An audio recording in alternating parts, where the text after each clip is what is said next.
It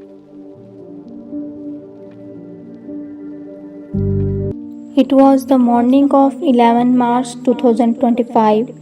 Clear skies over Quetta, people boarding the Jaffar Express for home, for work, for reunion. The train, named after Baloch leader Mir Jaffar Khan Jamali, had set off on its 1600-kilometer journey toward Peshawar.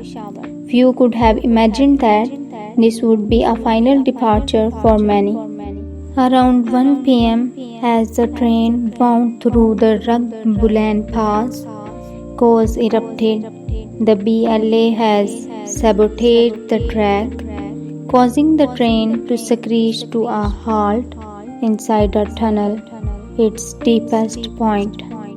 Then the militants struck. In the dim tunnel light, they opened fire, killed several hostages, among them security personnel, and took over. Terrified passengers huddled, hoping, praying. Among them were women, children, daily wage workers, regular people caught in a nightmare.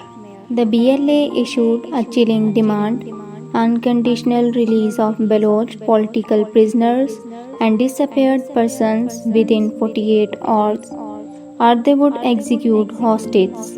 The militants threatened to destroy the train and kill all if security forces intervened. Pakistan's military, bolstered by the Air Force and Special Service Group (SSG), launched Operational Green Bulan in the isolated causeway. They deployed green troops, helicopters, and set up a tense siege. One survivor, Muhammad Numan, recalls, "It was now or never." Taking advantage of drowsy militants, he escaped with a dozen others into the wild.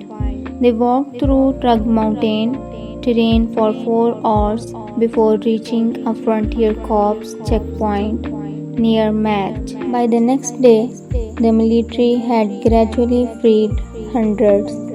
In total, approximately 440 passengers were on board. Over 190 were rescued. Some walked to safety, others were airlifted or evacuated by freight to Quetta. Though the operation succeeded, the cost was irreplaceable. 21 passengers killed, 4 paramilitary soldiers, plus the train driver. 33 BLA fighters were neutralized. Mourning families demanded identification. Protests surged across Balochistan. Placards, shutdowns, and the arrest of activist Mahrang Baloch sparked even broader unrest. Beyond the immediate tragedy, the attack underscores deep-seated issues. Balochistan, resource-rich but underdeveloped, has long harbored grievances: economic marginalization, enforced disappearances, and absent political representation.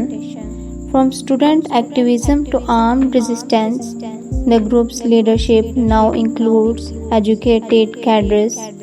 Their attacks, once sporadic, have become increasingly sophisticated, highlighted by the unprecedented train hijack. The story of Jaffar Express had been one of the repeated misfortunes. In 2015, a derailment at a Begum caused 20 deaths. In 2022, another bomb blast derailed 4 carriages. In summer 2025, multiple IED and gunfire attacks injured passengers and disrupted services, bringing the experience full circle of terror and fragility. The train never arrived at its destination that fateful day, but the story it left behind continues to ripple. Families beg for acknowledgement, communities demand justice, the government pledges reform, but the scars run deep. This is not merely a tale of one violent incident, It is a chronicle of a province at odds with its rulers, caught in the crossfire of power, neglect, and rebellion. As the last echoes of gunfire faded in the Bulan Pass, the silence felt heavier than the mountains themselves. The Jaffar Express would never roll into Peshawar that day, yet its journey has etched itself into Pakistan's collective memory.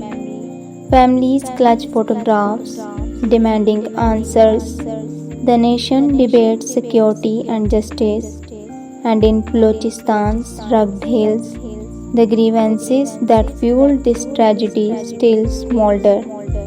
Until those fires are addressed, the story of the train that never arrived will remain unfinished. Its rails leading not just to a destination but to a reckoning.